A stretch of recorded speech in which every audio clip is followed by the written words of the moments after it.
Napoleão. Pronto. Apocalipse, uma interpretação exegética e explicativa. Se eu tivesse pegado esse livro à tarde, eu estava mais preparado do que agora. Eu cumprimento os irmãos com a paz do Senhor.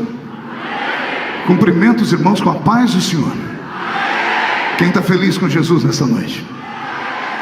Encontre uma pessoa bonita do seu lado e dê um sorriso para ela. Ficou difícil? Se não tiver ninguém bonito aí embaixo, é só olhar aqui para cima, tá bom? Mas não é para mim não. É para qualquer um dos servos e das servas de Deus que aqui estão nessa linda tribuna e que fazem essa festa ser a festa mais esperada do ano dentro do nosso país. Eu sinto que Deus quer tratar conosco nesta noite na mesma linha como vem tratando. Eu tenho certeza que muitos estão extremamente cansados. Algumas pessoas chegaram aqui às 5 da manhã, não arredaram o pé, estão de jejum e oração. E eu acredito que Deus vai lhe dar o devido pagamento pelo seu sacrifício, pelo seu esforço. Então não se perca. Já que o vaso está cheio, deixa o vaso transbordar. Ainda tem algum pentecostal aqui nessa noite? Que maravilha. Eu quero cumprimentar o pastor Reuel Bernardino nessa oportunidade como presidente dos Gideões Missionários da Última Hora. Dá um frio na boca do estômago quando eu olho para essa esquerda e procuro a figura do nosso velho pai, e ele já não está mais aqui, mas a unção que estava sobre ele veio sobre você. O cajado foi passado para a sua mão. E espero que por muitos e muitos anos a gente te assista nesse ambiente com a mesma unção que Deus deu ao seu pai, e que isso aconteça até o arrebatamento da igreja. Deus te abençoe muito. Pastor Wesley, cai sobre você a unção que estava sobre ele, e que pelos próximos anos essa festa continue sendo o que essa festa sempre foi, um marco na geração do nosso país e do mundo. Sucesso. Pastor Giane, Deus abençoe todos vocês, a toda a equipe dos Gideões Missionários da Última Hora. Alguém trouxe Bíblia? Vamos estar em pé mais uma vez só para lermos um trecho da palavra. Abra sua Bíblia comigo no livro do Apocalipse.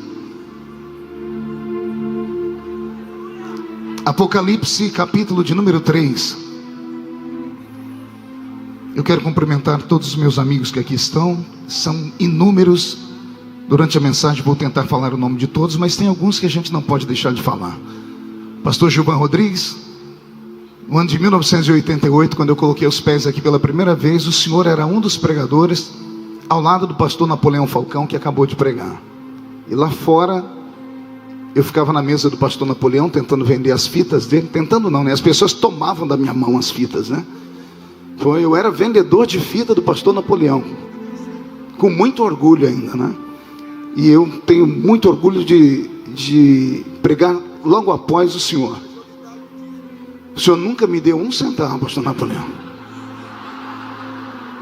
Ele falou aqui que me dava um dinheirinho, mas não precisava, né? Só ele olhar para mim eu já estava muito feliz, né? Deus abençoe o senhor, o pastor Gilvan, as esposas, a pastora Virgínia.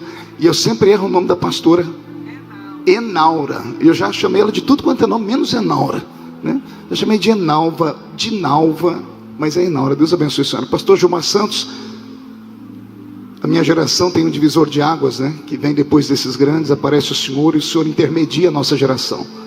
Uma alegria ter o senhor aqui. O senhor pregou à tarde, deve estar extremamente cansado. Fique à vontade para sair a qualquer momento, viu, pastor Gilmar? Eu estou lisonjeado só do senhor ficar aqui para minha saudação. Deus abençoe. Pastor Abílio Santana, o baiano arretado. Brasília te espera, mas não demora muito não. A gente está precisando de alguém para caçar confusão naquele lugar. Imagina quando entrar, meu Deus do céu, vai ser muito bom. Deus te abençoe, pastor Abílio. Aos deputados que aqui estão, como é que é, pastor Gilvan? Confusão é com ele mesmo. Deus abençoe vocês. A minha equipe que aqui está, Charles Augusto, Wagner Guerra, que é o chefe do meu gabinete lá em Brasília. A minha esposa que me assiste agora pela internet, com as crianças. Crianças, modo de falar, né? Eu já tenho uma filha de 22 anos e a mais nova está com 14. Deus abençoe vocês que são a razão da minha existência. Aos irmãos dos Estados Unidos, o Val que aqui está, e o pastor Vitor aí, o pastor Júnior. Deus abençoe a turma toda. E aos deputados que aqui estão, a deputada Giovana Sá, que faz um brilhante trabalho, representa Santa Catarina como Santa Catarina tem que ser representado. Kennedy, não sei se está aí ainda. Não está, né? Já foi, né? Eu queria apresentar para vocês, antes de pregar, uma catarinense que precisa da oração desta igreja que aqui está. Fiz um convite a ela, pedi para que viesse a essa festa, para que Santa Catarina entendesse que ela não está sozinha. É a professora Ana Caroline. Ana Caroline, chega aqui perto. Giovana, acompanhe ela, por favor. Pastor Reuel, essa moça, ela é cristã, o pai é assembleiano. Tani, cadê seu pai? Lá em cima, pai e mãe cheio do Espírito Santo, Chapecó. Você é presbiteriana, né? Presbiteriana, ela é uma intelectual, é uma professora extremamente preparada. E ela vem enfrentando todo o pensamento marxista de esquerda que eu venho denunciando há anos dentro das universidades do Brasil. Ela tem sido perseguida, foi impedida de cumprir uma tarefa que estava no coração dela de fazer o mestrado, o doutorado em uma certa matéria. A professora dela, por ela não concordar com as doutrinas da professora, mesmo não questionando, mesmo ela não entrando em divididas, em discussões, a professora se recusou a dar a ela a aula. Mais do que isso, foi humilhada em classe simplesmente por ser cristã. Simplesmente por dizer à professora: eu aprendo o que a senhora ensina, mas eu não sou obrigado a concordar. E por causa disso ela vem sofrendo retaliações no estado de Santa Catarina inteiro. Moções de repúdio foram feitas a ela por deputados aqui do estado. Moções de repúdio foram feitas contra ela por instituições aqui do estado. E quando eu tomei conhecimento disso, eu disse: não, você não está sozinha, porque eu sei que você passa, porque eu já passei. Acionei alguns amigos aqui, Giovana de Sá, Kennedy, o filho do pastor Newton, Ismael, e eles o Ismael fez um discurso a favor dela, o Kennedy apresentou uma moção de aplausos a ela aqui na Assembleia, Giovana comprou a briga dela lá em Brasília, e eu queria muito que os pastores do estado de Santa Catarina que aqui estão, orassem pela vida dessa moça, e ensinassem os seus filhos a não terem vergonha do Evangelho de nosso Senhor e Salvador Jesus Cristo. Cumpre ao professor ensinar. Educar é com o pai e com a mãe. Então os professores podem ensinar, nós pais educamos. Deus te abençoe, Caroline. Seja cheia do Espírito Santo, seja um exemplo. Eles tentaram te transformar em um exemplo ruim. Deus vai fazer você ser uma inspiração para a sua geração. A igreja promete orar por ela. Então estenda a mão para ela e diga assim: Ana Caroline, você não está sozinha. Estamos juntos. Uma salva de palmas a Jesus. Deus te abençoe, professora.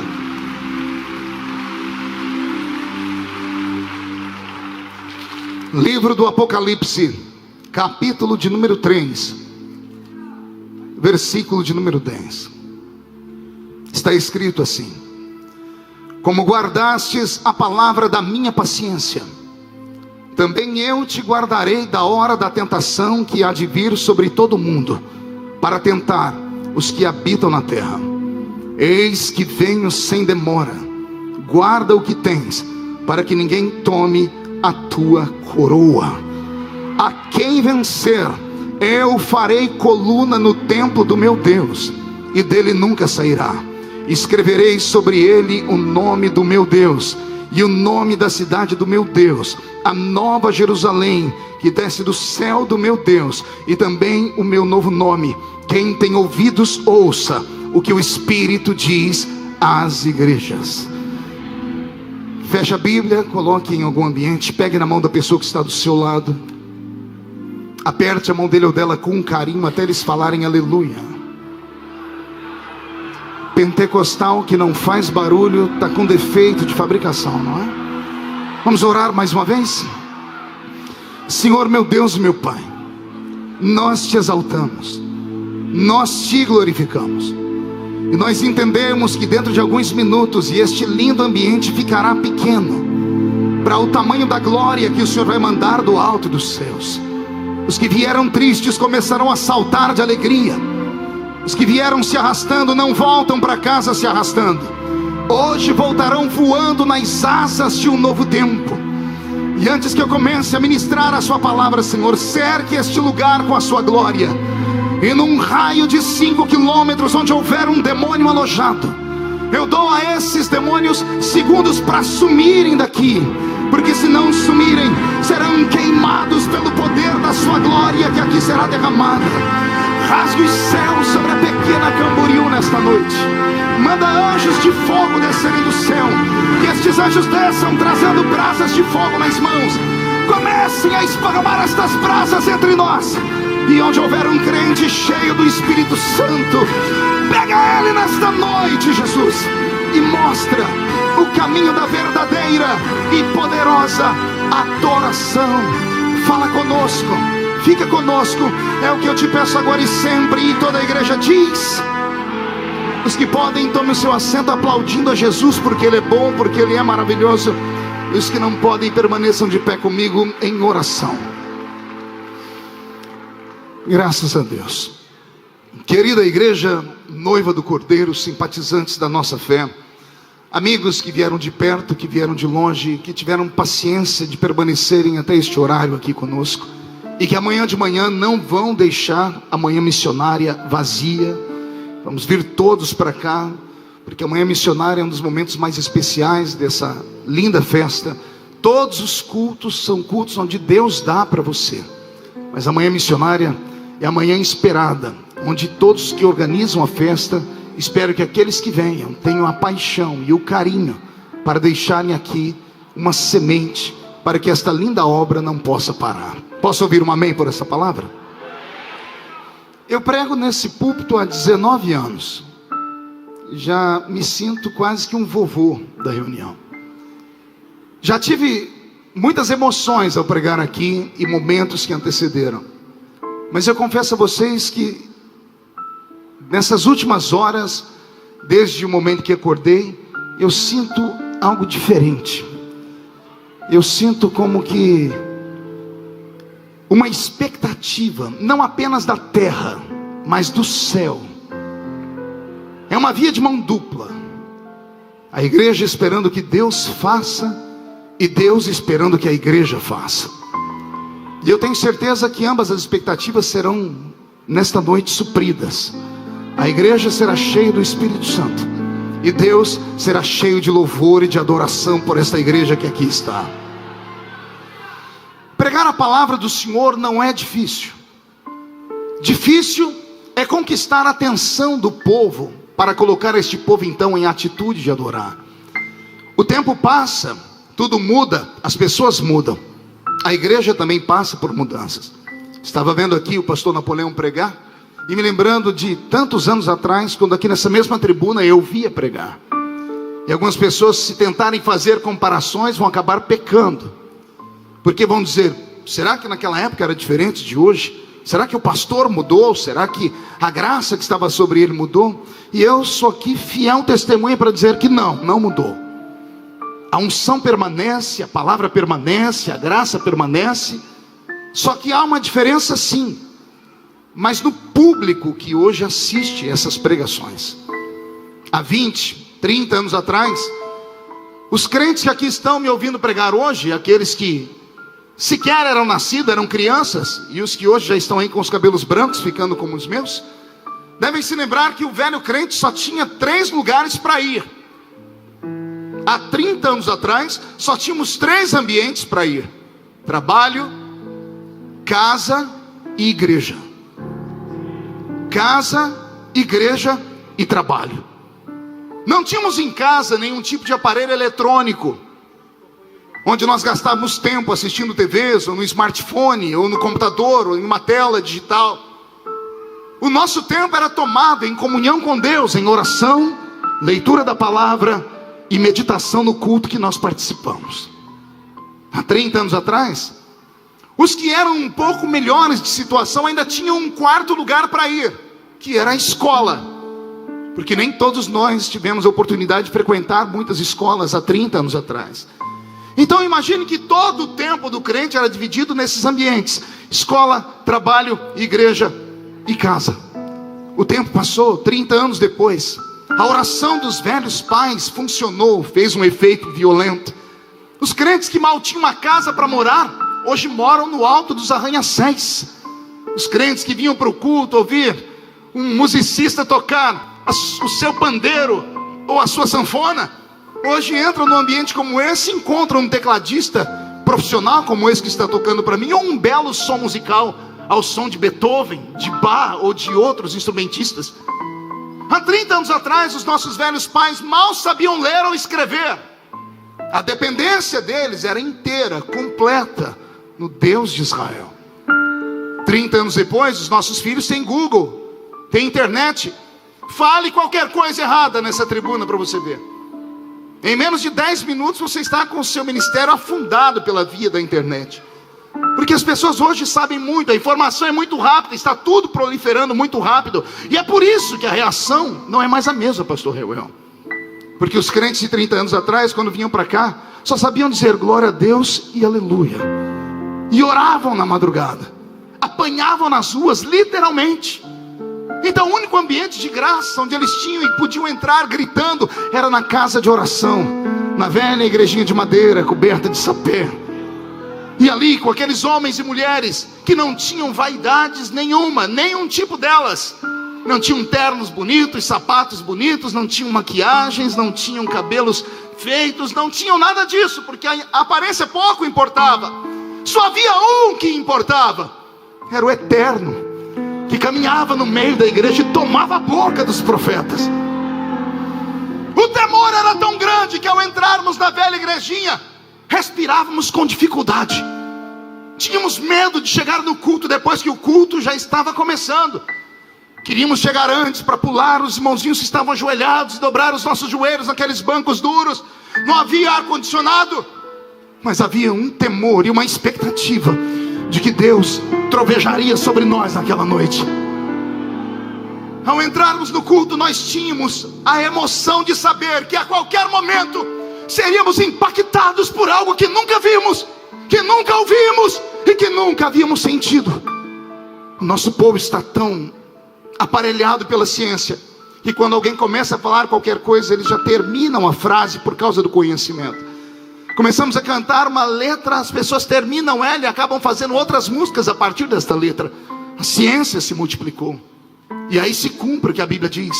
E por se multiplicar a ciência que traz a iniquidade, o amor de muitos se esfriaria. Estava num debate de rádio há pouco tempo atrás e um ser humano entrou no ar e disse: pastor, como é que o senhor se sente pertencendo a uma geração de pregadores que não tem unção? Me deu uma raiva. E eu falei: por que é que você disse que nós não temos unção? Ele diz: porque eu venho de uma época que quando o pregador falava a paz do Senhor, acabava o culto. E eu tive que concordar com ele em partes, porque eu me lembro nessa mesma tribuna, cultos que não terminavam.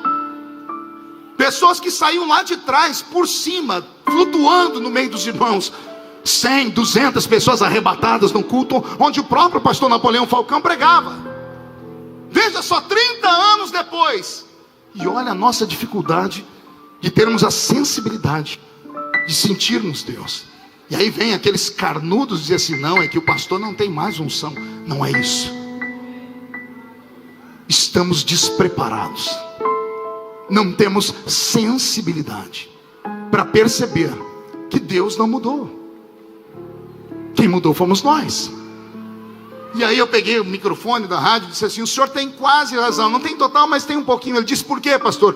Eu disse: porque há 30 anos atrás, nesses mesmos cultos que eu participava, nenhum crente passava a semana inteira assistindo novela. Ninguém ficava esperando quem é que vai sair do Big Brother. Ninguém ficava esperando que um pastor fosse para o culto para enforcar o outro, para ver o outro ser destruído. Não, nós entrávamos aqui dentro e dizíamos: fala, Deus, porque o teu servo ouve. Fala, porque o teu servo ouve. Eu amo ver pastores como o pastor Napoleão, que aqui pregou, lançar profecias como a que ele lançou, que nós seremos a maior geração de pregadores. Todavia, pertencendo a esta nova safra, eu tenho dificuldades em acreditar que isso possa acontecer. Pelo despreparo,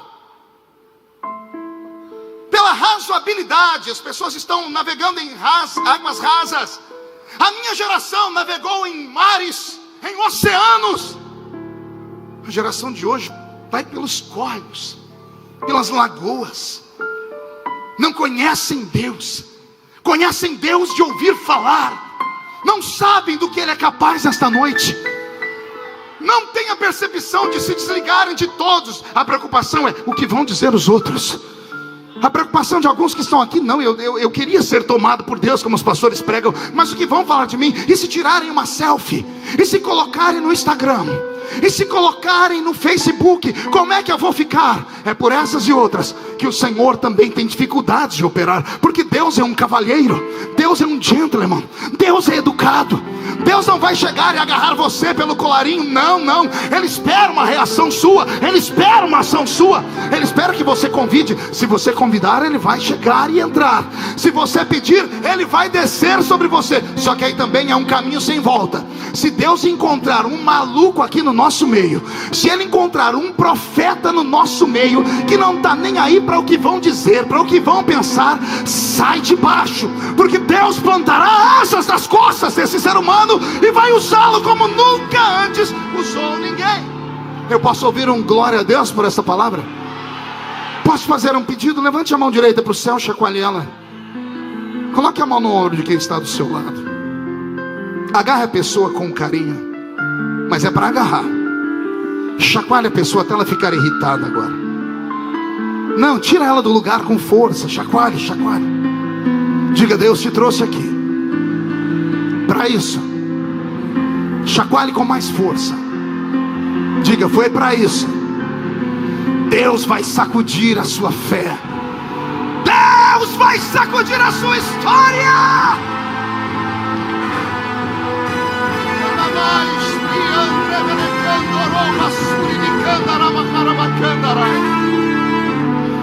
Eu quero nesta noite pregar aqui para os peregrinos. Quero nesta noite pregar para os forasteiros. Como foi dito pelo apóstolo São Pedro em uma de suas encíclicas: ei, vocês que são peregrinos em terra estranha, que são forasteiros, que estão de passagem por este mundo, quero só te lembrar: este mundo é só uma plataforma. Não tente amontoar riquezas nessa terra. Não bata os seus pés no chão dizendo: essa terra é minha, eu sou daqui. Você não é mais daqui. Quero só te lembrar as verdades bíblicas. Eu não estou pregando para terráqueos nessa noite. Estou pregando para ETs.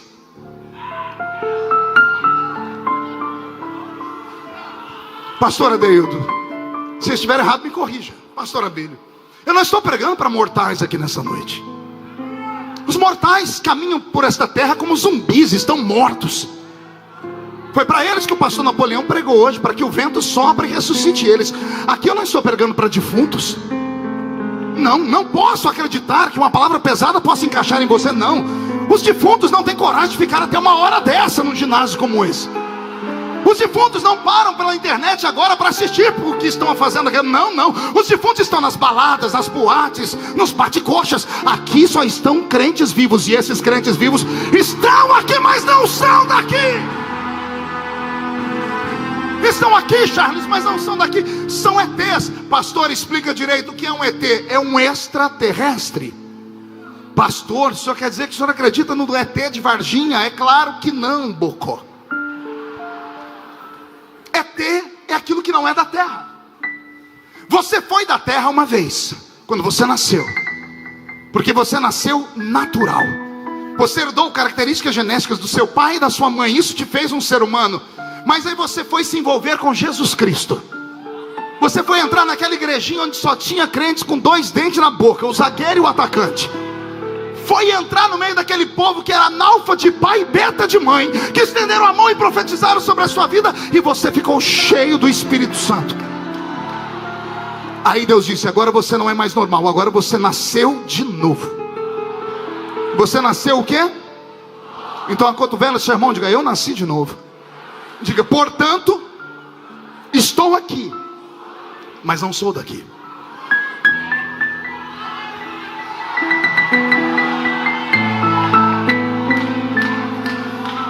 Eu quero falar nesta noite para aqueles homens e mulheres que estão aqui hoje em Camboriú, que vieram de um desses mais de 5.000 municípios do meu lindo Brasil, ou de alguma cidade fora do exterior, mas que mesmo morando em cidades belas ou em corritelas, sabem que o seu destino final é uma cidade maior. é uma cidade dourada.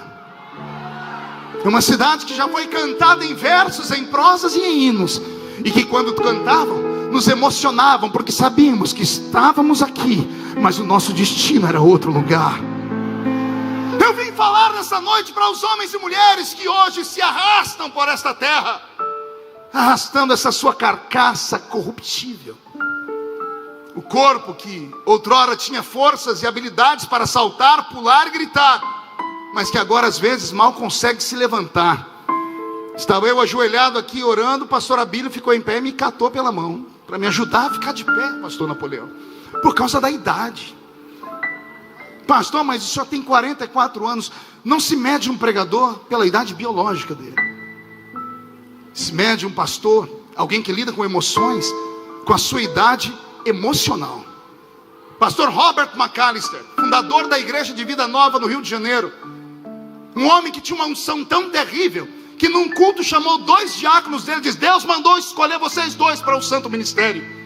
Mandou os 2 ajoelharem na frente dele. Ele estendeu a mão na cabeça de um e a mão na cabeça do outro. Da mão esquerda saiu R.R. Soares, da direita saiu Edir Macedo. Num culto, pastor Robert McAllister, filho do primeiro americano branco a receber o batismo com o Espírito Santo na rua Azusa, ao lado do pastor Seymour, com o alto dos seus 48 anos de idade, saiu do Brasil para fazer uma ponte de safena nos Estados Unidos da América, uma das cirurgias mais simples que existem no mundo. Quando o médico abriu o peito dele, não deu tempo, houve uma hemorragia, ele morreu na mesa. E o laudo médico dizia assim: ele tem 48 anos de idade, mas por dentro é um homem de 70. Quem já leu o livro de João Hyde, um homem que orava, orou tanto que o coração saiu do lado esquerdo e foi parar do lado direito. Você consegue entender um intercessor desse jeito? Nós lidamos com emoções, e quem lida com emoções acaba envelhecendo, e a nossa carcaça corruptível não tem força às vezes para nada. Eu estou pregando para esses homens e mulheres que acreditam que há uma esperança, que esta carcaça corruptível será transformada em incorruptibilidade. A qualquer momento, pastor Napoleão, o senhor vai jogar esse óculos fora. A qualquer momento, esses nossos cabelos brancos, e alguns já têm sem cabelo, terão que dar lugar para uma nova carcaça. Uma carcaça que a terra não vai comer, uma carcaça que o bicho não vai tocar. Porque eu não estou pregando para homens e mulheres que são da terra, eu estou pregando para homens e mulheres que estão na terra. Eu estou pregando para homens e mulheres que a qualquer momento deixarão esse mundo. Pastor, e como é que isso vai acontecer? Isso vai acontecer conforme foi predito por todos os profetas da Bíblia Sagrada, quer sejam os maiores, os menores, quer sejam os livros poéticos ou históricos. Se você pegar a Bíblia Sagrada nos 27 livros do Novo Testamento, e você ler um a um, compassadamente, observando e buscando as profecias sobre o arrebatamento da igreja, sobre a vinda vindoura, sobre a vinda de Cristo, sobre a parousia, a volta do Salvador, você vai ver que no livro sagrado do Novo Testamento, com exceção de 3 livros, todos os demais falam do arrebatamento da igreja. Todos os demais citam o arrebatamento da igreja. Quando eu olho para o 3º livro de João, que é um deles, eu fico imaginando como foi que os escritores da Bíblia Sagrada viveram num tempo sob a ansiedade da volta do Salvador.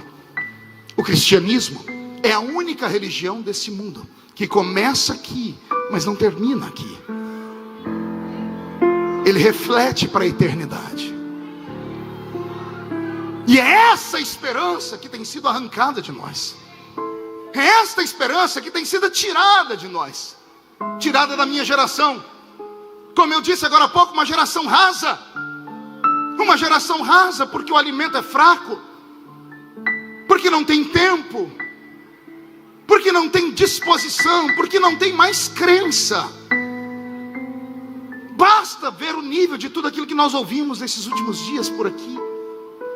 Basta entendermos que muitas pessoas olham para este púlpito e não veem um púlpito, veem um ringue de boxe. Que coisa horrível, que coisa baixa, que coisa sem sentido, que coisa mesquinha. Ah, pastor, mas isso é culpa da igreja. Sim, a igreja tem sua culpa, porque o velho crente gosta de ver uma quizumba. Quer ver o povo estar quieto, quer ver o povo começar a gritar, o pastor danar a bater. pastor começa a bater e o outro diz: fala Deus.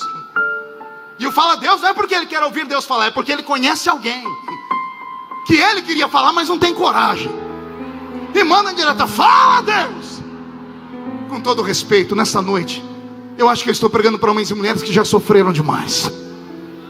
Você estar aqui nesta noite, neste momento, podendo estar aqui do lado, em Balneário de Camboriú, na praia mais linda do Brasil, poder estar em um restaurante, porque você tem condições de comer ali um camarãozinho, qualquer coisa, passear, rever amigos, tirar fotos, ou ir para o parque do Beto Carreiro, podendo fazer tudo isso, não fez, veio ficar aqui comigo. Então eu quero te dar os parabéns, porque eu não estou pregando para ralé, eu estou pregando para a nata da sociedade. Eu estou pregando para homens e mulheres que os pés estão fincados na terra, mas a sua cabeça está diante do Eterno, que gritam nesta noite comigo em espírito: Maranata, Maranata, ora vem Senhor Jesus.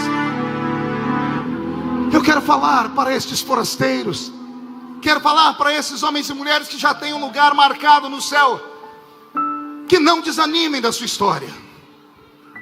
Um pouquinho de tempo, e o que há de vir, virá. Eu me emociono só de citar isso, meu corpo treme.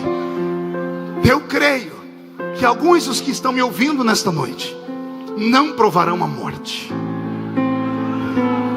Eu imagino o desespero do espírito chamado morte, porque ele olha para você na expectativa de que um dia ele te lace, te enlace, te enrede e te arraste para o Sheol, o Hades, tumba, sepultura, queira dar o nome que quiser. Mas ele sabe que está chegando o tempo em que uma trombeta vai tocar. E essa trombeta só vai tocar depois que alguém que está sentado num lindo trono, olhando para um relógio invisível, espiritual, que nós não compreendemos os seus batimentos, nem os seus ponteiros, só ele enxerga, está esperando acontecer aquilo que Paulo disse: dada a palavra de ordem. É preciso que o Pai autorize. Eu imagino que no céu, neste exato momento, eu tenho 3 visões. Em um canto está Deus Filho, em um elevado, suas vestes talares sendo terminadas, os anjos terminando de dar as suas mais altas costuras, porque ele está se vestindo para um casamento, é um noivo belo. Enquanto ele está nesse ambiente, no outro tem um arcanjo, talvez escorado em uma escada, com um pano na mão, dando lustre em uma trombeta dourada. E na outra sala está Deus Pai sentado no trono, respirando, olhando para esta igreja, sentindo o perfume da nossa oração, vendo a reação das suas mãos que ficam incline, vendo os seus pés que batem no chão, vendo o seu grito de glória a Deus, e não vendo a hora de você estar mais perto dele, porque o homem, pelo que eu leio a Bíblia Sagrada, não foi feito para ficar na terra. O Senhor disse uma vez: eu me arrependo de haver feito o homem. O diabo disse: está vendo? O Senhor se arrependeu de ter feito o homem. E Deus explicou: não, me arrependo de ter feito o homem na terra. Eu devia ter feito o homem era no céu, para morar direto comigo aqui. De tão belo, de tão interessante, de tão inteligente que você é. Na outra sala, Deus está olhando para este relógio que aponta para os momentos finais, e a qualquer momento ele se levantará do trono e dará um grito, e dada a palavra de ordem, o mesmo Senhor. Qual Senhor, pastor?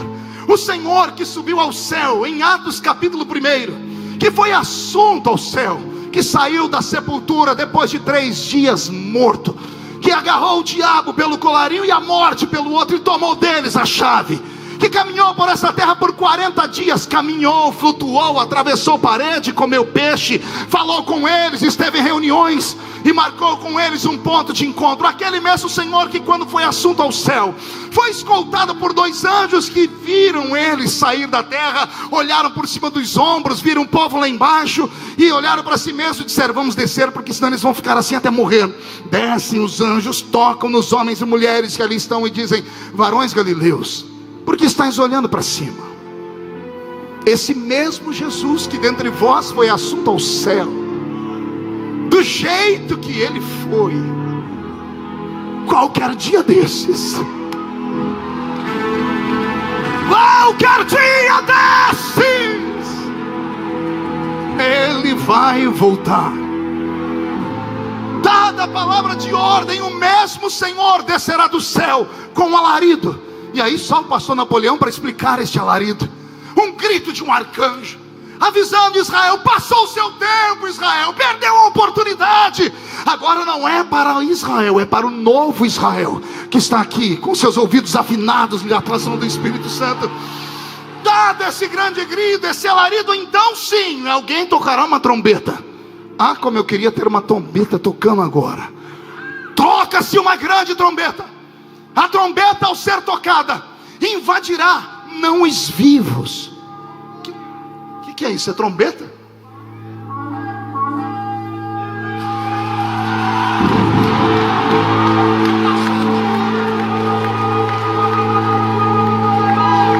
Agora o que eu vou falar hoje, eu acho que você nunca ouviu na vida. Quando essa trombeta tocar, antes de nós subirmos, os mortos ressuscitarão primeiro. Eu estava meditando esses dias e fiquei perguntando: por que os mortos, pastor Misael, têm que ressuscitar? Já não estão em um outro ambiente? Já não estão em paz? Os que morreram em Cristo não estão em paz? Estão ou não estão? Pastor Cisino agora está ao lado do meu pai, do meu filho. Estão todos lá, em paz. Mas o Senhor disse que uma trombeta vai tocar, e antes de levar os vivos, busca os mortos. Por que tem que buscar os mortos? O Senhor disse para mim: porque eu tenho ciúmes do meu povo. Eu falei: Senhor, eu estou falando de mortos. O Senhor disse: eu tenho ciúmes até da carcaça dos meus mortos. Porque quem vai pisar nesse mundo com um coração cheio de maldades é o anticristo. E o Senhor disse: não fica nenhuma célula do corpo dos meus filhos. Não dou ao anticristo o direito, nem o prazer de pisar em cima da igreja, mesmo que morta. Ele, para aparecer, primeiro esta tem que subir. Primeiro os que morreram em Cristo ressuscitarão primeiro.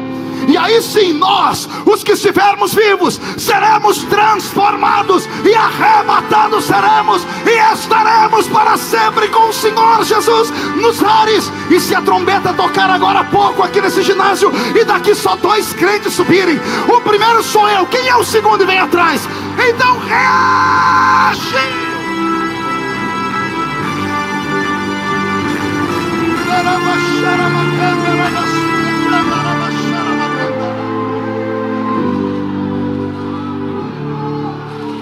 Pastor, isso é muito bonito.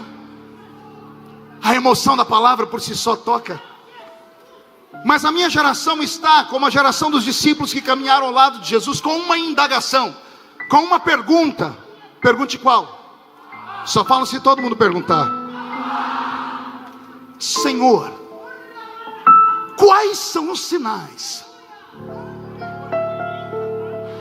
Quais são os sinais que vão mostrar que o Senhor está chegando?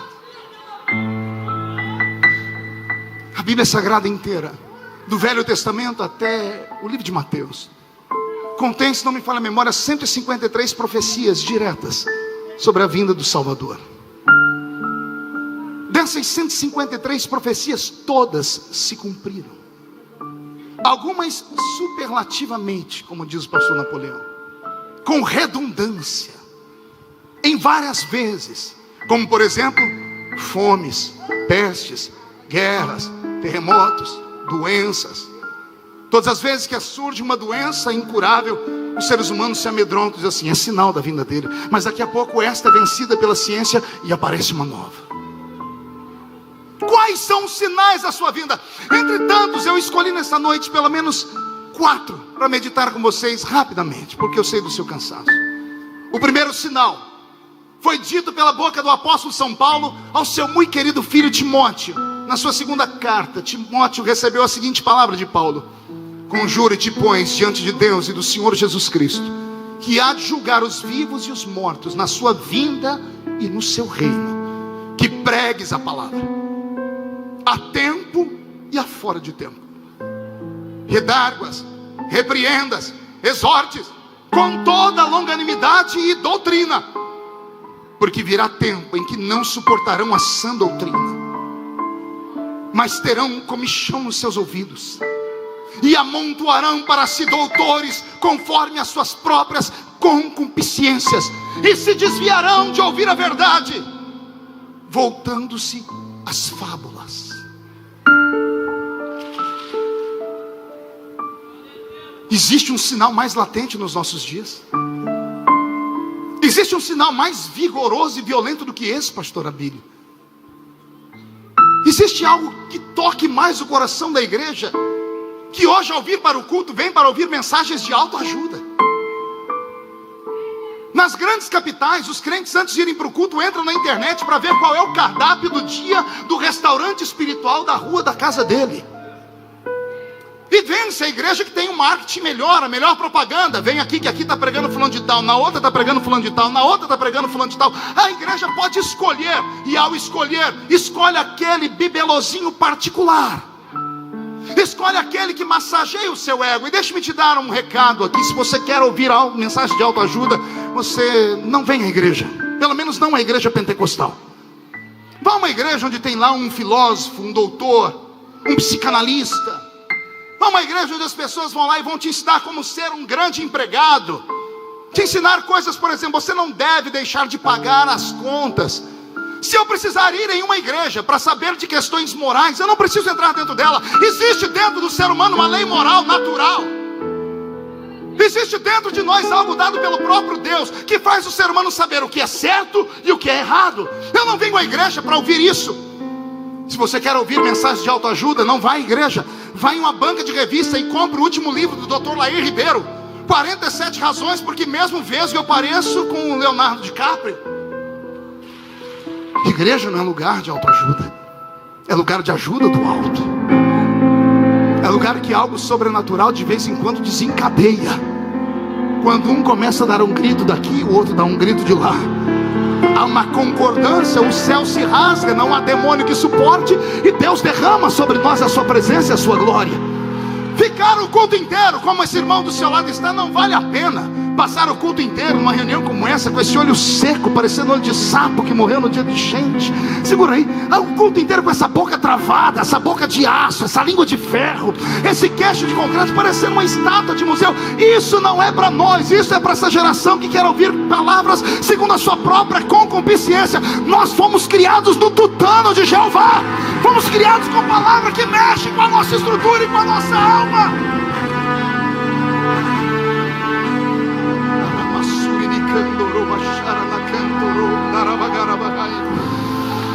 Doutrinas de demônios, doutrinas extravagantes, igrejas completamente vazias de Deus, de espiritualidade, de revelação, de unção, da palavra rema. Entrar nesses cultos tem sido um peso. Pergunte por quê. Só falam se todo mundo perguntar. Os crentes criaram um ritual no século 21. Colocam um pé, pastora Virgínia, na porta da igreja, não entram, param e fazem assim, ó.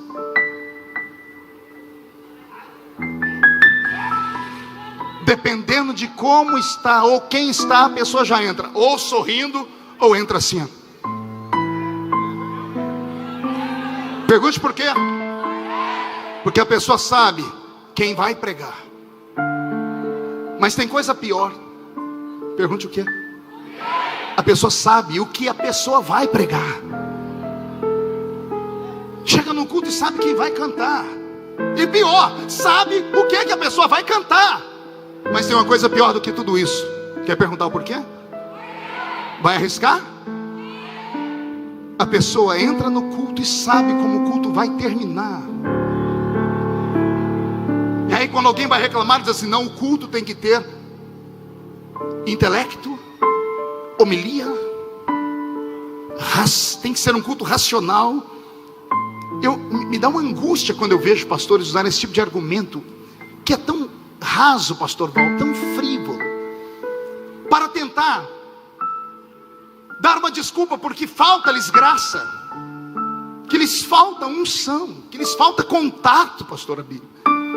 Dizem que eu e o senhor somos... não vou falar.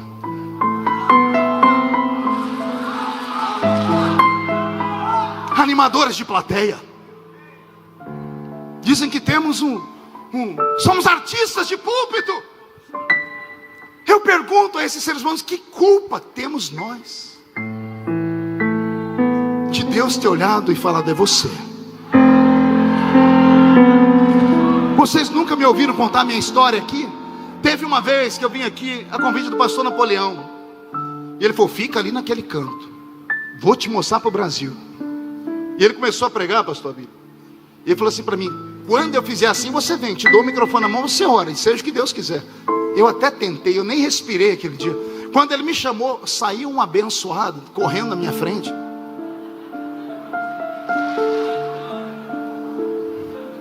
Agarrou o microfone na minha mão, o pastor Napoleão olhou e fez assim: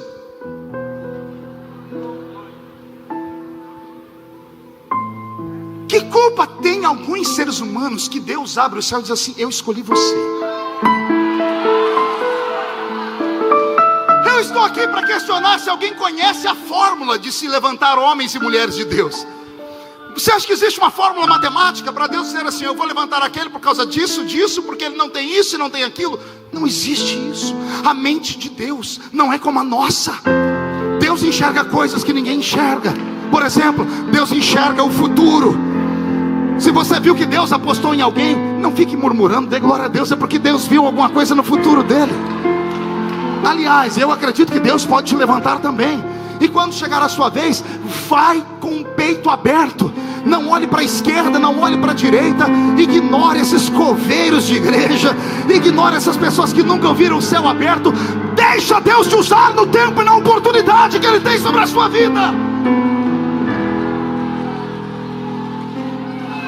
Qual o sinal da sua vinda, Senhor? Daniel capítulo 12.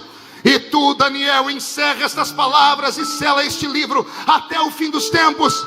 Muitos correrão de uma parte para outra, e a ciência se multiplicará. Até 500 anos atrás, o Homo sapiens, o ser humano, entendia pouco de ciência. Até 500 anos atrás, os homens achavam que a Terra era plana. Tinham medo de conhecer os cantos do mundo, porque achavam que chegava no oceano e tinha um despenhadeiro, cairiam ali. Foi Copérnico quem construiu para nós a teoria de que vivemos num sistema heliocêntrico, que a Terra é o terceiro planeta que gira ao redor do Sol e que ela é redonda. Galileu sofreu na mão do clero romano porque tinha teorias parecidas, era um gênio. Até 500 anos atrás o homem não conhecia nada. Aí veio a ciência. Entramos e conhecemos o iluminismo. Não há nada mais nocivo à fé do ser humano do que o iluminismo. Se por um lado o iluminismo criou pensadores livres, por outro lado o iluminismo matou a fé da igreja. Os homens assassinaram Deus. Você sabia disso? Se você não sabia e tem um filho na universidade, na faculdade, sente com ele e pergunte para ele. Ele vai dizer: papai, o meu professor de filosofia disse que Nietzsche, o alemão, falou que Deus está morto. O iluminismo matou Deus da mente dos seres humanos. É por isso que nós temos um sem número de meninos e meninas que não são intelectuais, são revolucionários. Essa semana fizeram um estrago ontem, quebraram, queimaram, bateram, esmurraram. Você vai falar com eles, não são gente da plebe, não. São meninos universitários, porque a mente está destruída. Foram para dentro da escola e falaram para ele: Deus não existe, Deus está morto. Quem viu um vídeo de uma mãe no Rio de Janeiro há pouco tempo atrás, na Alerj, ela pegou o microfone e quis dizer assim: eu quero aqui agradecer os professores, respeito a todos, mas parem de fazer lavagem cerebral na minha filha. Em 15 dias de aula no colégio Dom Pedro II, a menina chegou em casa assim: mãe, Deus não existe. Pastor Abílio, o que foi que a Áquila, sua filha, falou para o senhor dia desse que chegou em casa? Papai, o senhor é homofóbico? Qual a idade da Áquila? 9 anos. 9 anos. Perguntou para ele: papai, o senhor é homofóbico? Assassinaram o moral, assassinaram os bons costumes, assassinaram a inteligência, mataram Deus lá na universidade. Porque pense num lugar onde Deus está vivo. Vou repetir: mataram Deus na universidade. Porque no meu coração, no meu casebre onde eu moro, na igrejinha que eu pastoreio, e aqui nos Gideões, Deus está vivo. Deus está vivo. Deus está vivo. Se Deus está vivo, eu não estou pregando mais para homens e mulheres. Eu estou pregando para carruagens de Deus. Não entendeu? Vou repetir, vou ensinar. A Bíblia Sagrada diz que vós sois templo do Espírito Santo. Vós sois veículo de Deus. Deus está aqui dentro. Eu ando, Deus anda. Eu paro, Deus para. Eu grito, Deus grita. Deus está aqui, Deus está dentro de você. Deus não está morto.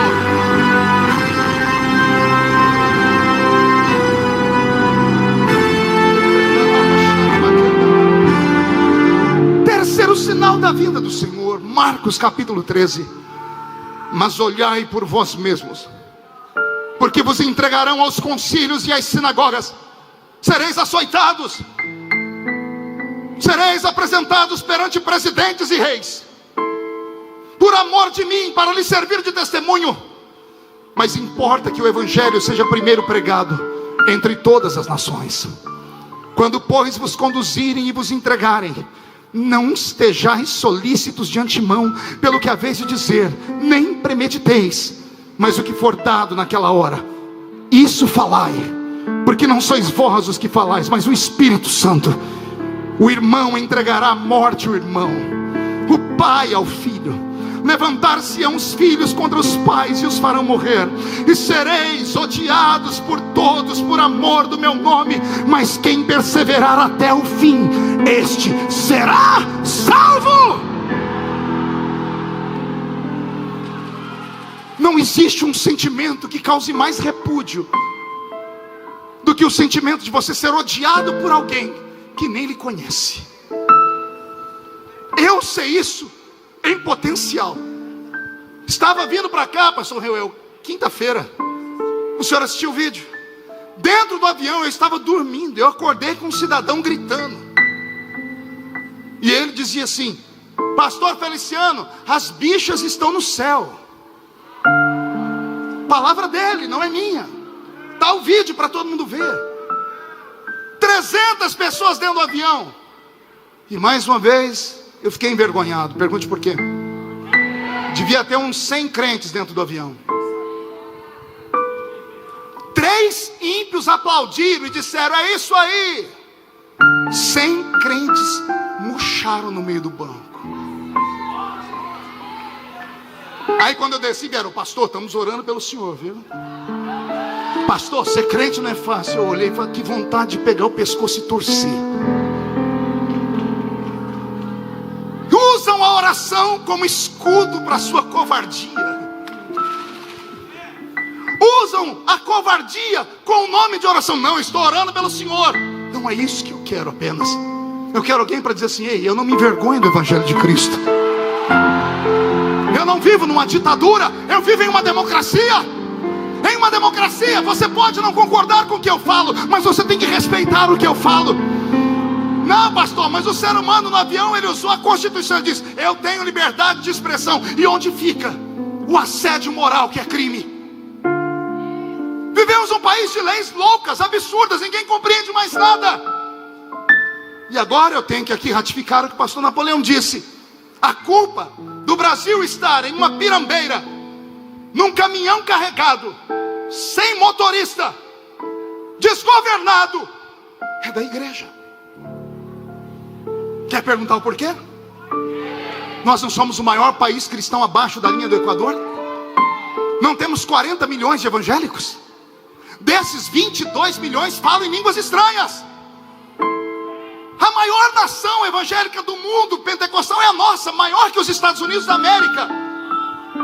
E aí o país mais avivado do mundo é o maior país corrupto da história. Vou repetir, não é o maior país corrupto do mundo, é da história. Nunca antes houve uma corrupção tão desenfreada ao ponto de 3 estados do país estarem em falência. Cadê os irmãos do Rio de Janeiro? Cadê os cariocas? Você sabia que o Rio de Janeiro tem 43% de evangélicos? Proporcionalmente só perde em número de evangélicos para a população, para o estado de Rondônia. Sabia disso, carioca? E olha, o país ou o estado que mais crentes tem do sudeste para baixo, que é o Rio de Janeiro, que tem gente que ora, que sobe um monte, que jejua, que fala em língua estranha, que profetiza, que faz tudo. O país quebrou por causa da corrupção. O estado quebrou por causa da corrupção. E esse estado Tem senadores que se dizem ser da Assembleia de Deus, que já foram governadores, que agora são deputados comigo, e quando tem assuntos como esses, chegam no meu ouvidinho e dizem assim: pastor Marco, não adianta lutar, Jesus está voltando.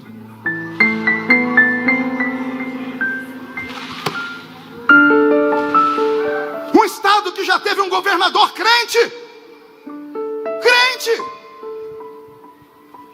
que quase foi presidente da república, está quebrado por causa da corrupção.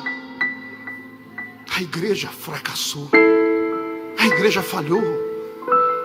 O irmão é cheio do Espírito Santo, mas faz um trambiquinho por fora. Mora lá na comunidade, coloca um gato net em casa. A irmã é crente. Não, pastor, somos crentes. O casamento da minha filha foi tão lindo na igreja. A senhora filmou a festa. Ah, que treva. Mandaram por vídeo para mim um dia desse o casamento da filha de um pastor amigo meu. No vídeo da festa tinha um funk evangélico, mas a noiva requebrou até chegar embaixo. Eu liguei e disse assim: é uma vez na vida. Estamos ficando light demais. Tem alguma coisa esquisita acontecendo. Eu estou pregando para duas igrejas aqui. A que milita e a que vai triunfar. Todos são militantes, mas triunfantes só os que lavaram as suas vestes no sangue do Cordeiro.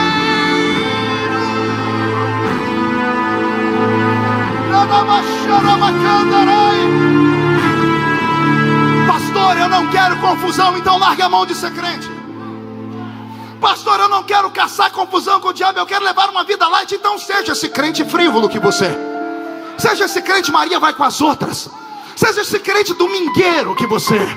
Seja esse crente com o nariz empinado, girafa, que quando diz: pastor, o senhor pega leve, eu paro de dar o dízimo, eu vou para a igreja do lado. Vai, infeliz.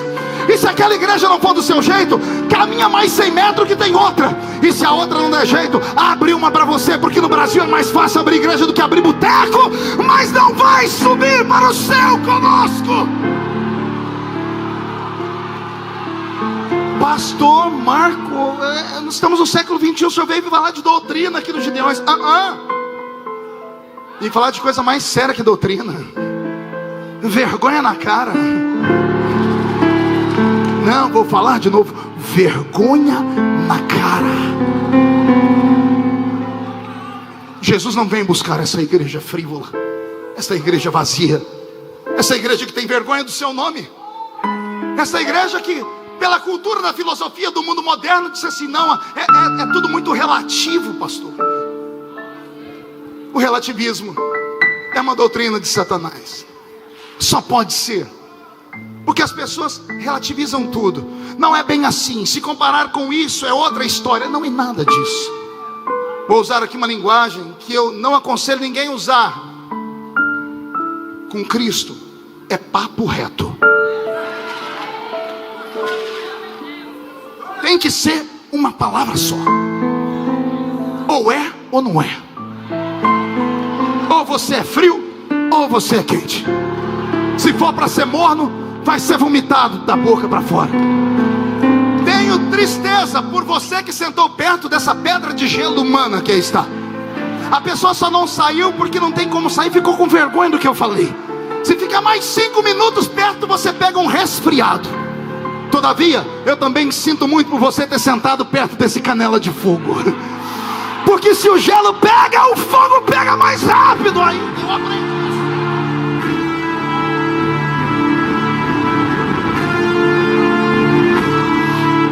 Pastor Marco, qual o último sinal? O senhor já deu 3, o último? Olha para o seu irmão, diga: me solte. Diga para o seu irmão: me solte. Porque eu vou reviver os momentos quando eu era pentecostal de verdade. Qual é o último sinal da sua vinda? Para mim, eu já escolhi só 4 entre os 153 sinais.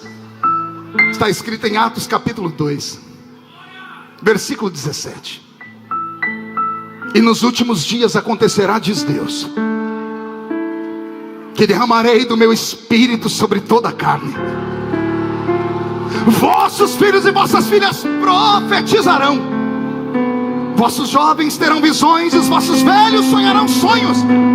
E também do meu espírito derramarei sobre os meus servos e as minhas servas naqueles dias, e profetizarão. Não sei se você acredita nisso, mas a igreja do arrebatamento não é uma igreja parada, paralisada, mumificada, estatizada, presa, engessada, cheio de intelectuais. É uma igreja viva. O Espírito Santo será derramado sobre toda a carne. E pelo menos nesse quesito eu me alegro. Pergunte por quê? Porque eu tenho visto o Espírito Santo sendo derramado sobre toda a carne. Com todo respeito, eu vi até o pastor Napoleão falar aqui que nós da Assembleia de Deus, é lindo, eu sou assembleiano, mas os gideões não é só da Assembleia, aqui tem gente tudo quanto é igreja. O assembleiano tem que ter isso dentro do peito. Mas eu tenho sido feliz porque eu tenho visto Jesus batizar com o Espírito Santo presbiterianos, metodistas, não se assuste, luteranos. A quadrangular é cheia de Deus. Eu tenho visto Jesus batizar. Ai, agora vai ficar estreito. Católicos romanos. Você viu que diminuiu o glória a Deus? Eu estava pregando em uma cidade grande, pela rodovia em Anguera. Não vou dizer o nome, senão acabou o convite. Uma igreja grande. Me deram a pregação na mão, comecei a pregar aquela igreja redonda, linda, cheia de crentes assembleianos. Eu falei, estou em casa. Preguei 25 minutos. E quando eu parava de pregar, só escutava dois barulhos. Um era o meu pulmão, e o segundo era os mosquitos voando. Eu engoli dois. Você ri porque não foi você. Quando eu já estava entregando os pontos, entrou aqueles crentes retardatários no culto. Entrou um grupo de uns 5, 6. Entraram lá pelo fundo, encontraram um banco e sentaram. Quando eu soltei um jargão, os 5 gritaram, eita glória! A igreja inteira fez assim, ó. Pense nos crentes valentes.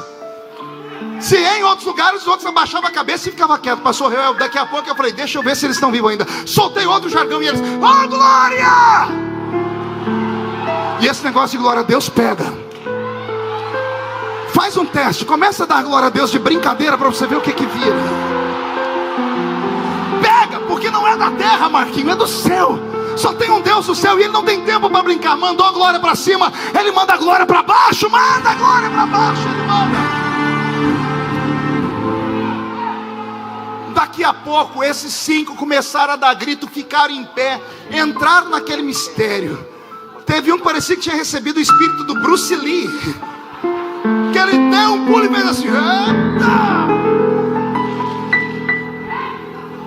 Aí os outros ficaram com vergonha e começaram, glória, glória, glória, glória, glória, glória, glória, outra glória. Incendiou a igreja. E eu, como não sou bobo, botei o povo em pé e cantei um hino, entreguei o microfone. Aposentar com a chuteira lá em cima, né? Quando terminou o culto, pastor Reuel, eu estou descendo do púlpito, vem os 5, vem um monte de gente tirar foto. Aqueles 5 chegaram perto de mim e falaram, pastor, você pode tirar uma foto com a gente? Eu falei, gente, deixa eles chegarem, por favor, depois eu atendo vocês, vem. Eu conheci eles de longe. Pastor, o senhor tira uma foto com a gente? Eu falei, com vocês eu faço qualquer coisa. O senhor pode assinar um livro? Eu assino, eu acho que eu vou até dar um livro para vocês. E eu falei, vocês são de onde? Nós moramos numa cidade aqui perto. Eu falei, vocês têm agenda amanhã? Por quê, pastor? Não é que eu vou pregar numa cidade aqui perto. É do mesmo campo. Queria ver se vocês podem ir lá no culto, cultuar comigo também. Olhe para o seu irmão e diga assim, não se escandalize. O líder deles falou assim, pastor Reuel, pastor Marco, vai depender do nosso padre.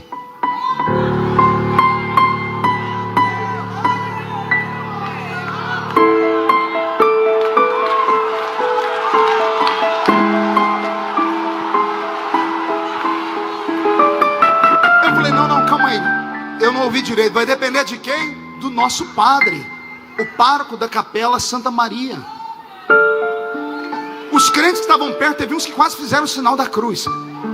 Eu chamei eles, não, vem cá, me explica direito, como é que é? Vocês são católicos? Sim, pastor, somos católicos, apostólicos romanos e somos do movimento carismático. E antes que o senhor fale, é dos carismáticos de verdade. E eu falei, fale o quê? Pastor, a gente já ouviu suas fitas. O senhor acha que a gente não sabe que tem uns nossos carismáticos que não aprendem, que não recebem batismo com o Espírito Santo, eles aprendem ouvindo fita cassete. Nós não, pastor. Nós botamos seus DVD e a gente entra na glória. Eu falei, tem mais igual vocês? Falei, nós somos em 200 na cidade. Aí eu falei, então, vem pra cá. Vem pra nós, vem pra Assembleia. Vem. Falei, não, pastor, aqui os senhores têm fogo demais. Minha cara queimou. Pastor, aqui vocês têm glória demais. Nós estamos levando esse fogo pro outro lado. Porque lá é que precisa. Eu saí dali naquela noite, falei, Deus, o que é que eu estou vendo? O Senhor disse, você está vendo a Bíblia se cumprir. Um deles saiu, não se conteve, Charles, voltou e falou, pastor, deixa eu explicar para o senhor não dormir direito, o senhor não vai dormir direito à noite. Nós já mandamos uma carta para o arcebispo da nossa região, para ele fazer o batismo da gente por imersão. Maria é para nós a mãe querida de Jesus, mas nós não a idolatramos. Pastor, nós queremos esse fogo para sempre.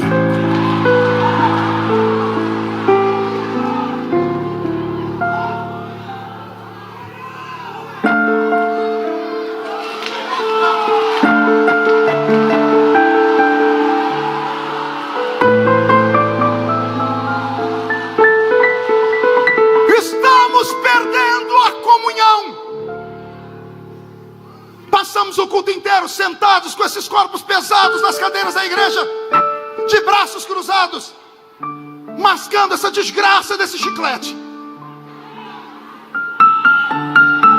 A falta do temor é tão grande que os casais hoje sentam juntos. Não, pastor, marido e mulher tem que sentar junto. Até aí tudo bem, mas passar o culto inteiro fazendo carinho na namorada, não. Passar o culto inteiro dando beijinho no rosto do querido marido, não. Eu não vou nem olhar, porque senão eu entrego. Tem umas meninas ali atrás lixando a unha. Alguém avise que aqui não é um salão de beleza. Aí depois pergunto por que é que Deus não fala. Deus respeita o ambiente. Isso aqui é a casa dele. Se é a casa dele, deixa ele te conduzir pelos cômodos. Se é a casa dele, por favor, se entregue e não reclame. Por favor, deixe ele te tocar, deixe ele te conduzir. Se você nunca falou em línguas estranhas, ficar me olhando não vai adiantar nada. O Espírito Santo só desce se você abrir a sua boca e começar a dar gritos, começar a dar glórias. É assim que eu aprendi com os nossos velhos pais.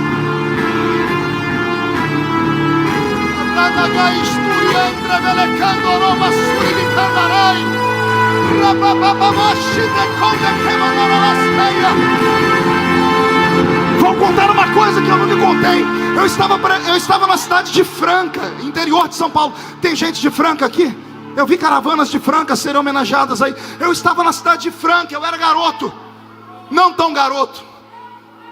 Anunciaram que ia pregar lá um rapaz moreno da Bahia. Fui lá para ver o baiano pregar.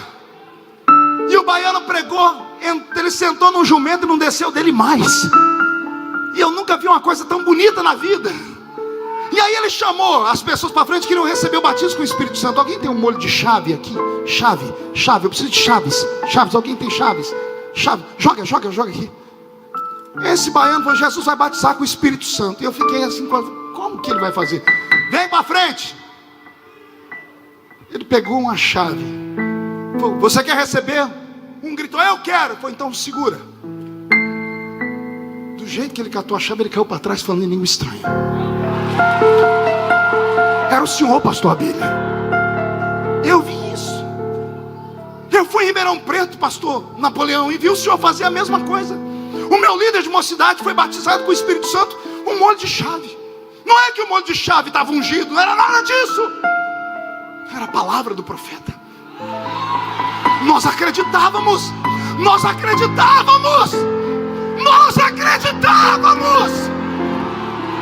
Agora eu estou aqui pregando e você está aí me olhando com essa cara, parecendo que foi comeu jiló sem sal antes de vir para cá, está fazendo os apontamentos na internet para depois, de maneira apologética, exegética ou infernética, fazer o contraponto do que eu estou falando. Vá para o céu. Eu não estou pregando para gelados, eu estou pregando para a geração cheia do Espírito Santo.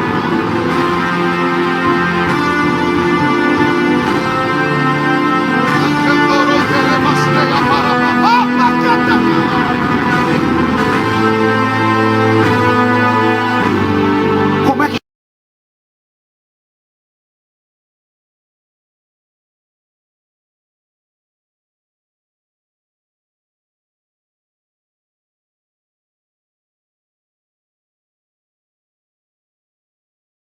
pregando para gelados, eu estou pregando para a geração cheia do Espírito Santo.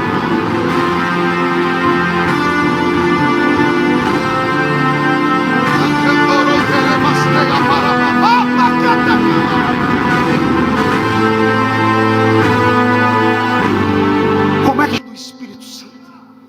Foi Ele que disse: quando vocês se ajuntam, vocês saem da terra. Uns têm salmos, outros têm testemunhos, outros têm cânticos. E quando vocês começam com tudo isso, a terra fica aqui embaixo e vocês entram nas regiões celestiais. Se isso é verdade, eu não estou mais em Camboriú. Se isso é verdade, não se assuste, você não está mais em Camboriú, você está nas regiões celestiais. E o que eu vou falar agora é para mexer com a sua alma. Se eu conheço o Deus da Bíblia, Ele não enxerga e não aceita e recebe culto congregacional como nós queremos.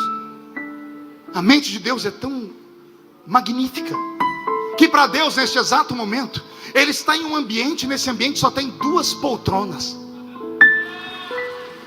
Uma é a dele e a outra é a sua.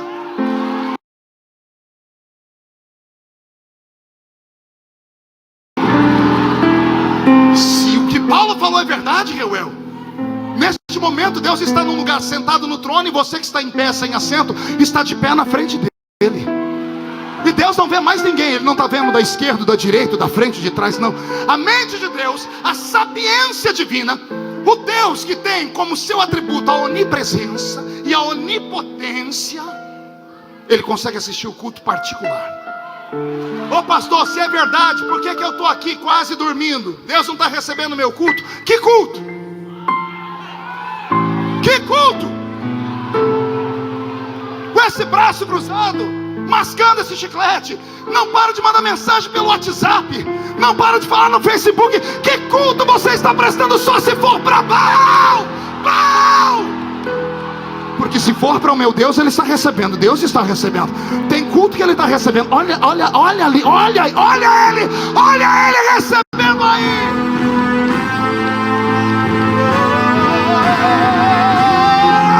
Que sinais haverão na sua vida? Toda a carne será cheia do Espírito Santo. E se isso é verdade, onde houver um crente cheio do Espírito Santo, reage.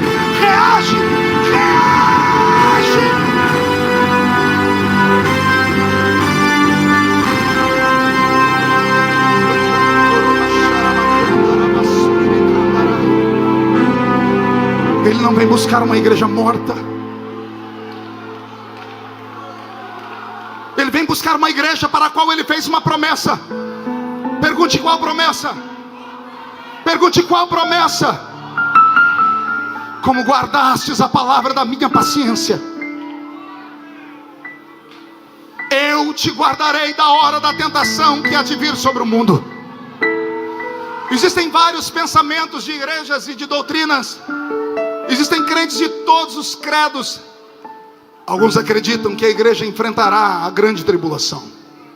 Eu respeito esses crentes e queria ter a estrutura deles. Que bom que eu sou assembleiano, porque o assembleiano crê no que eu li aqui. Como você guardou a palavra da minha paciência, eu te guardo da grande tribulação. Pastor Marcos, o senhor está falando em grego, o que é a grande tribulação? Eita, que agora a coisa fica boa. Essa igreja não é normal. O que os homens fazem nessa terra não vão desaparecer. Os atos, a iniquidade, o pecado, os homens terão que pagar por isso. O cálice da ira de Deus será derramado sobre a terra. O Senhor vai guardar aqueles que lavaram as suas vestes no sangue do Cordeiro. Dia desse eu estava assistindo um programa no Discovery Channel e entrou um grupo de judeus que já estão juntando dinheiro para que o Estado de Israel reconstrua o templo. Profecia. Há 2 semanas atrás um grupo de 20 judeus foram presos porque subiram no alto da montanha para sacrificar um bezerro. Pode para muitos não significar nada, mas quem conhece a profecia bíblica sabe que eles vão tentar de novo, porque para eles o cordeiro ainda precisa morrer. Para nós o cordeiro já morreu e já ressuscitou. Morreu e ressuscitou. Jesus está voltando. Eu estou ouvindo os passos dele nas nuvens. Ele está olhando para cá, para mim, para você, está dizendo: se prepara, igreja. Se você tiver coragem, olhe pelos montes, olhe o seu esposo, o seu noivo vindo saltando como gamo. Olha ele, olha Jesus Cristo voltando. Ei, vizinhos, amigos da internet, quem não gosta dos crentes pentecostais e nem do pastor Reuel, fique tranquilo. Já já a gente vai sumir daqui. Já já nós vamos sumir daqui. Já já nós receberemos asas e subiremos ao encontro do Senhor Jesus das nuvens.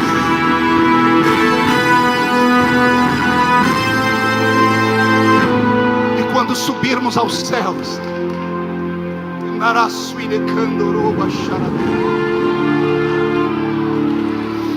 quando a igreja for arrebatada, e quando os homens e mulheres desse mundo ficarem perplexos e perdidos,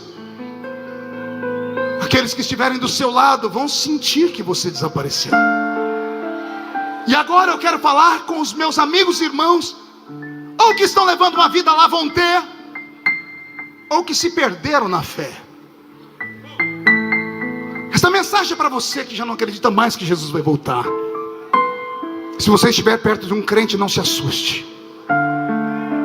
Eu creio que o ímpio não vai sentir nada, mas o desviado, é uma teoria minha, pastor Abílio, o desviado, se estiver perto de um crente, Charles, ele vai tomar no mínimo um choque. Seus olhos serão abertos por milésimos de segundo e ele vai ver o crente ser transformado e não vai dar tempo de se arrepender. Uma pessoa que está no avião e o avião cai, são 10, 15 segundos, dá tempo de pedir perdão. Uma pessoa que está vendo o barco, o navio naufragar, dá tempo de pedir perdão. Uma pessoa que se acidentou na estrada, está todo destruído, mas ainda tem consciência, dá tempo de pedir perdão. Mas você, amigo, que se afastou de Cristo e pisou sobre o seu sangue, não vai dar tempo de pedir perdão.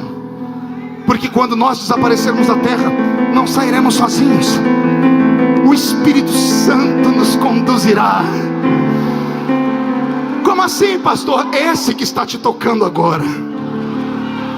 Permita-me falar dele. Robson, mude a música para mim. Permita-me. Deixe-me falar dele. O amigo Espírito Santo, rejeitado, que sofre no nosso meio preconceitos,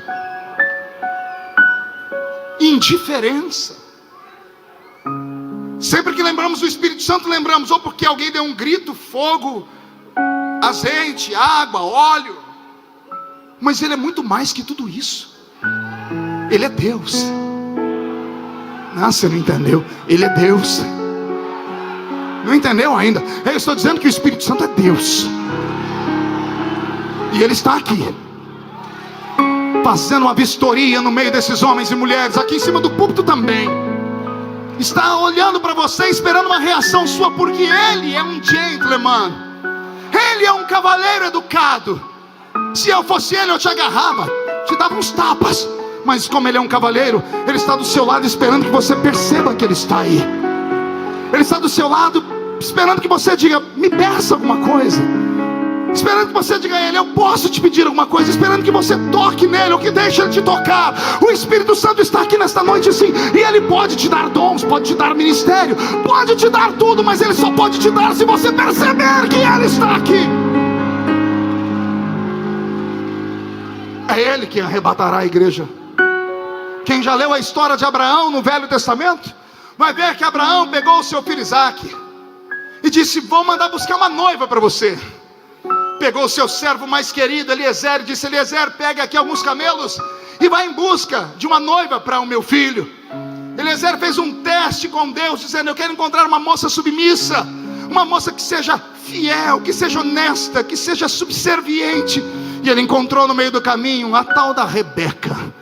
Quando Rebeca desceu até a fonte para pegar água e dar água aos camelos de Eliezer, ela tocou o coração do velho Eliezer, porque Eliezer tinha no mínimo 10 camelos. Cada camelo bebe 180 litros de água, se eu não estou enganado. A mulher descer a fonte para matar a sede de 10 camelos são 2.000 litros de água em um pote pequeno. Não sei quantas viagens ela fez, Vanilda, mas ela fez todas. Abasteceu os camelos. Eliezer olhou para o céu e disse: achei a mulher do meu senhor. E ao chegar na sua casa foi-lhe feita uma pergunta. Pergunte qual? Irás tu com este varão? E ela disse: eu irei. Colocaram ela em cima de um camelo, mas não antes de dar a ela joias de prata, joias de ouro e vestidos novos. Quem já leu essa história, está acompanhando meu raciocínio, sabe do que Deus está mostrando. Abraão representa Deus Pai, Eliezer Deus Filho, ou melhor, Isaque Deus Filho, Eliezer Deus Espírito Santo, Rebeca a igreja. Os pastores são os camelos que carregam a noiva sobre os ombros. O vaso de ouro, dos dons do Espírito, os vasos de prata, os frutos do Espírito, e as roupas, vestiduras lavadas no sangue do Cordeiro para esta noiva. O Espírito Santo vai nos arrebatar daqui, nos levará ao céu. Ao entrarmos nas pairagens celestes, não antes dos mortos que já ressuscitaram, quando entrarmos nas pairagens celestes, num lugar onde os olhos humanos não vão nos encontrar, e muito menos os demônios, uma mesa gigantesca está sendo confeccionada em um canto, quando um grande trono branco está em um outro canto. E neste grande trono branco, todos nós que formos arrebatados compareceremos diante dele. Calma, respire fundo. Não é para a sua condenação, é só para o seu galardão. Uns vão ganhar dons, outros vão ganhar coroas. Uns vão resplandecer como o ouro, como a prata, como a luz branca. Uns terão palmas nas mãos. Não me interessa, o que importa é estar lá. Nossos pecados não serão contados, mas muitos que acham que tem uma folha de pagamento imensa vão ver que não tem nada, porque a verdadeira riqueza não está naquilo que fazemos, mas naquilo que somos diante do Senhor Deus. Me lembrei que há muitos anos atrás ouvi um velho pregador dizendo que um grande pregador foi arrebatado, chegou em um ambiente no céu e tinha um anjo com uma grande prateleira na frente dele, e o anjo disse: aqui está a prateleira das coroas. Qual coroa você pensa que é a sua? Ele estufou o peito e disse: a minha deve ser aquela grande, porque eu faço cruzadas pelo mundo e prego para milhares de pessoas. E o anjo disse: não, não é outra. Então ele falou: então deve ser aquela que está embaixo dela, é um pouco menor, mas pelo que eu faço. Ele diz: não, não, a sua coroa é aquela pequenininha ali. Ele diz: bom, já que é uma coroa tá bom demais, mas de quem é aquela coroa grande? O anjo disse: aquela coroa é daquela serva lá da igreja onde você prega sempre. É aquela irmãzinha do ciclo de oração que ninguém dá nada por ela, que só tem 2 dentes na boca, o zagueiro e o atacante, que usa aquele coquezinho na cabeça, que quando dobra o joelho na terra, Deus fica de pé no trono. E o pregador diz: mas eu é que prego, eu é que ganho. Ele diz: você só prega e ganha porque ela ora por você. Você só é o que é porque ela intercede por você. Haverá muitas surpresas naquele dia. Eu sinto que o arrebatamento está pronto. Quando a igreja subir para o céu, respire fundo. Quando o mundo ficar em alvoroço, aviões tombando pelos céus, carros desgovernados nas estradas, as igrejas entupirão da noite para o dia de inúmeros desviados que vão voltar em busca do pai, da mãe, do tio, do vizinho, do filho, da filha, do esposo, da esposa, e não encontrarão mais ninguém. O desespero e a fúria vai tomar conta deles, a ira e a raiva. Os programas de televisão interromperão as suas programações para dizer: houve um cataclisma no planeta Terra. desapareceu um povo. E interessante é que todos eles tinham a mesma característica.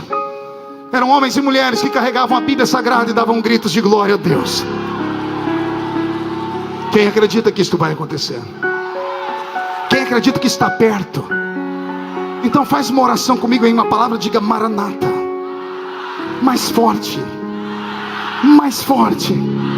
Completa e diga: a hora vem. A hora vem, Senhor Jesus. Toque no ombro do seu irmão, diga: se segure. Estaremos no céu. E quem é que aparece na terra? Um homem sábio, um homem inteligente, um homem com uma oratória infalível, poliglota, cheio de capacidades políticas. O que ninguém consegue explicar, ela explicará. Essas pessoas que desapareceram desse mundo, fiquem tranquilos, estão em um lugar bom, mas não tem nada a ver com igreja ou com Cristo. Eram pessoas não evoluídas. Eram pessoas que tinham a sua mente muito pequena e tacanha e atrapalhavam o crescimento da humanidade. Pastor, onde o senhor leu isso? Eu li isso há 4 meses atrás numa revista de ciências. Ufologia.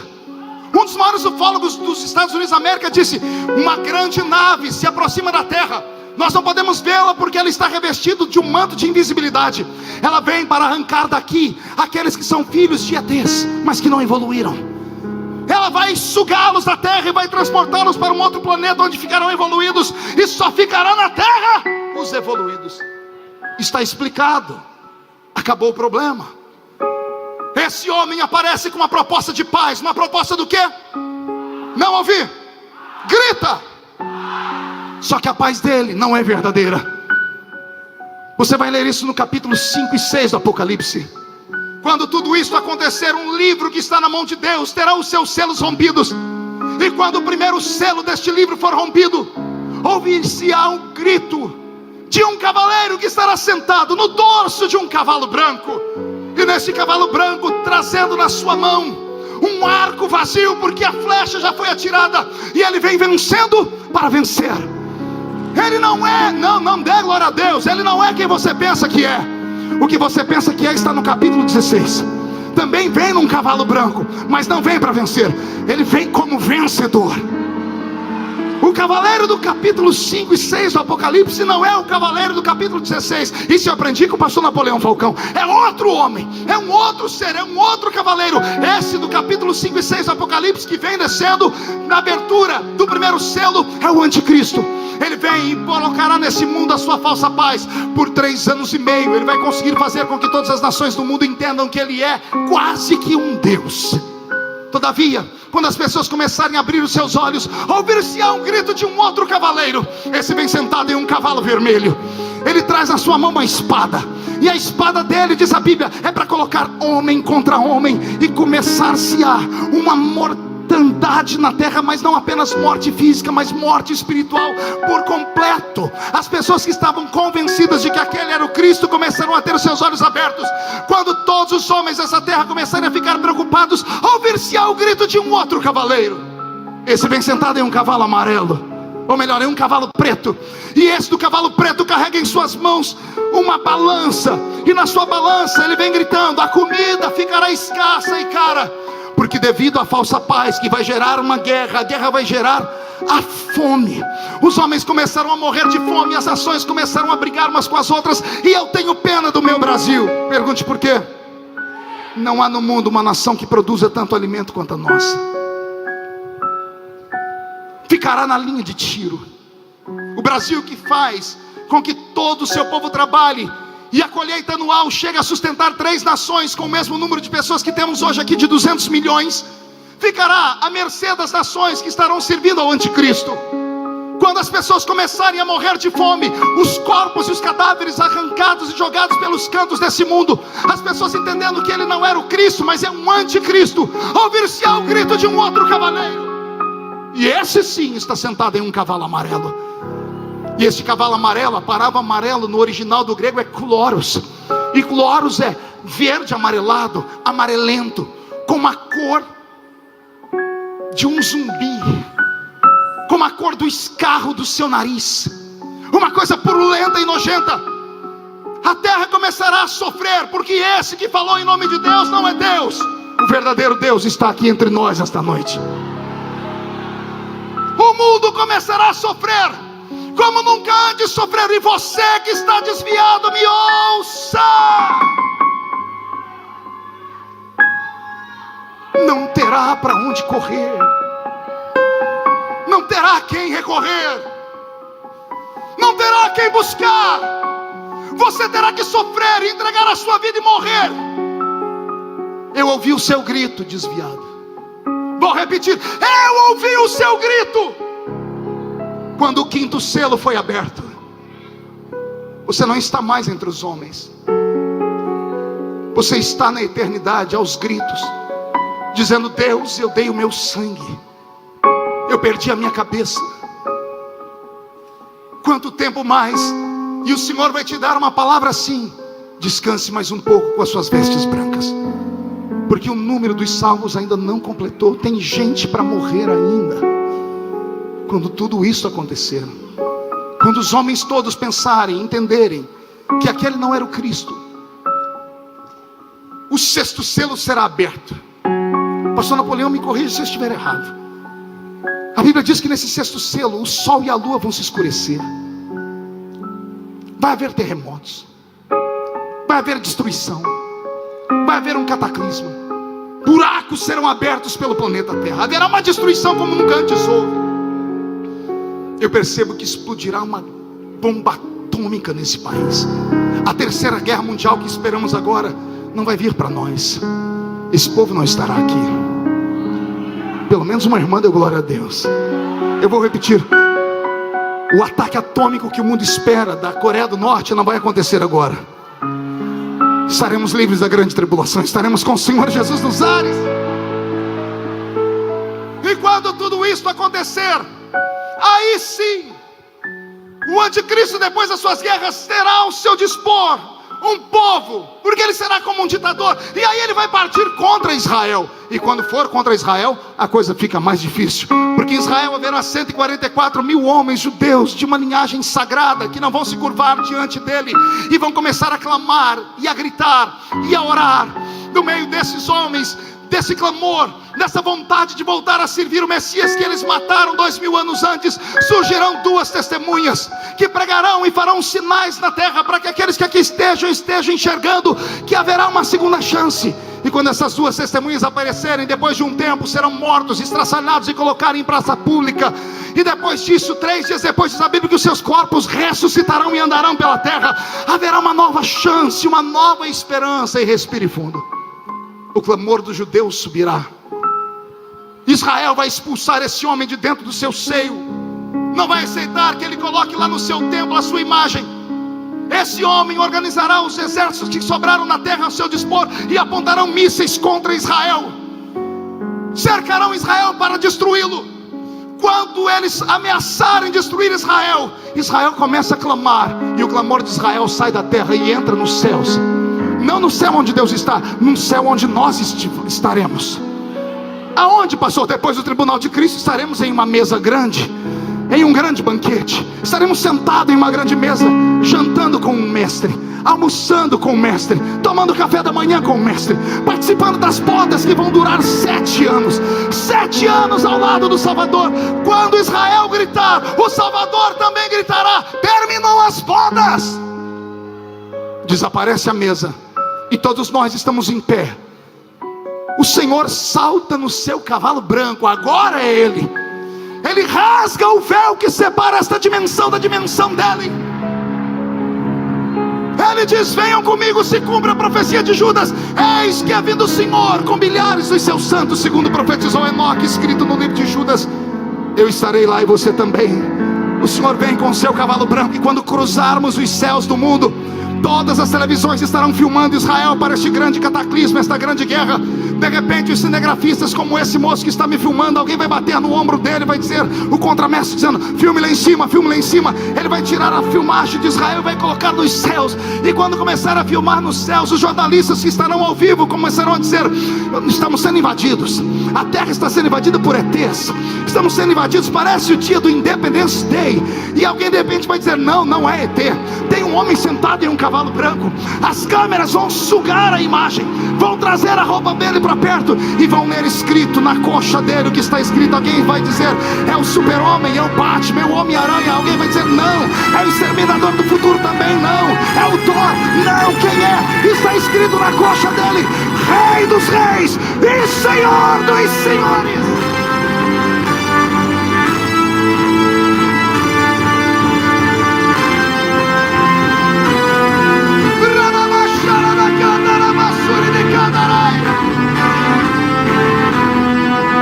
Fique de pé comigo.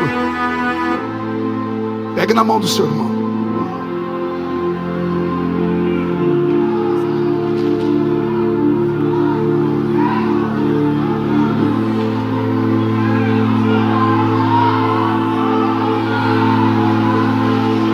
Eu vou. Eu irei. Quem vai comigo? Então diga ao seu irmão, não desista, não pare, não deixe de sonhar, não deixe de clamar, não deixe de buscar, porque a nossa esperança é tudo que temos. Solte a mão do seu irmão, pegue pelo braço. Marquinhos,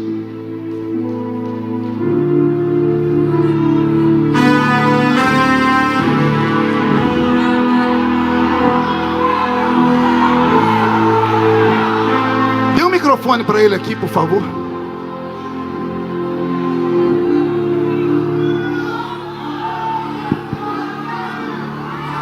Se tudo está difícil, a multidão já te cansou. O meu Deus nunca falha e nunca falhou. Se a luta é muito grande, te fez perder a fé. O meu Deus entra na guerra, peleja por você. Levante os teus olhos e veja o sobrenatural. Quem tem promessa de Deus vence o mal. Levante os teus olhos e veja o sol. Quem tem promessa de Deus vence o mal, vence o mal, não morrerei.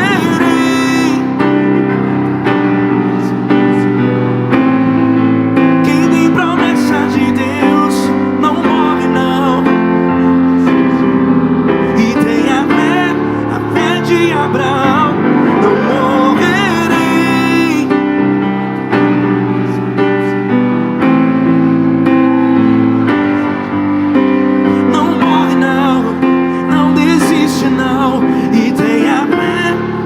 de Abraão. Pegou o irmão pelo braço, agarra ele, diga, eu não quero ficar aqui, eu tenho promessa. Se você tem promessa, não desista dela nunca.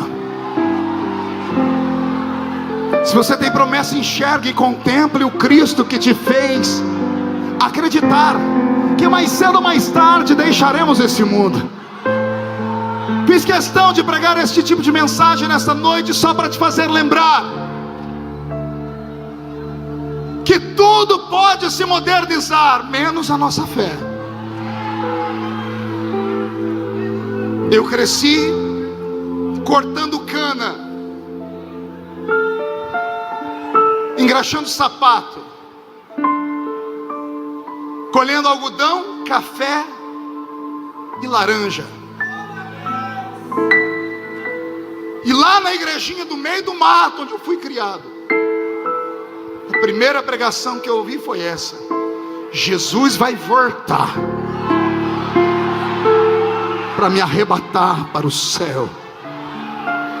Não troque a sua esperança por nada. Não se iluda com qualquer outro tipo de promessa que não seja esta.